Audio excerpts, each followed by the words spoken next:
Lil Bibby is the worst person to handle Juice WRLD's music. Juice WRLD has over 2,000 unreleased songs, and Lil Bibby is in control of which songs get released, since he's the owner of Juice WRLD's label. But Lil Bibby is such a money-hungry, blue-balling piece of shit. He can't put a good album together if his life depended on it. Juice WRLD had plans to make the Outsiders album, and had songs set up for the album, but Lil Bibby scrapped it because after Juice's death, he realized that he could make so much money making an album where Juice just talks about death and his drug addiction.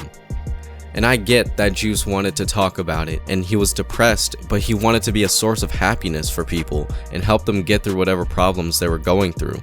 He wouldn't have wanted every single song and album after his death to be about his drug addiction. Bibby released Legends Never Die in 2020. Not a bad album, but definitely could have been a lot better with just a little more effort in the song picking.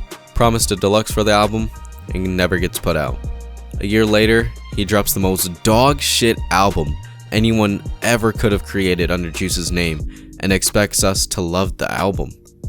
The Fighting Demons album consists of the most random song picks in Juice's discography that wants to send a message about drug addiction. Bibby really listened to these songs and thought to himself that people would listen and feel Juice's pain, but the album was just so unorganized that nobody even knew what the message of the album was. If Bibby really listened back to this album and thought it was good, he should just quit his job because he doesn't know what it takes to put an album together, even though all the work was already done for him. Bibby announced a deluxe for the Fighting Demons album and actually released it, to everyone's surprise, but he put Rich and Blind and Legends on the deluxe, even though these two songs were released in 2018 and previously on their own EP called Too Soon.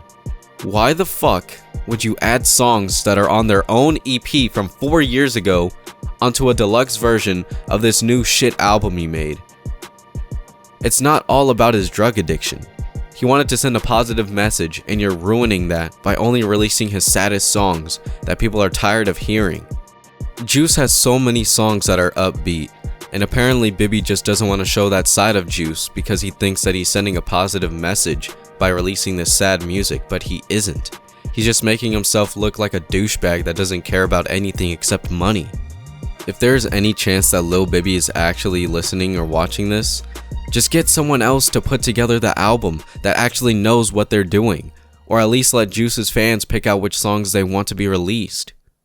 Fucking piece of shit.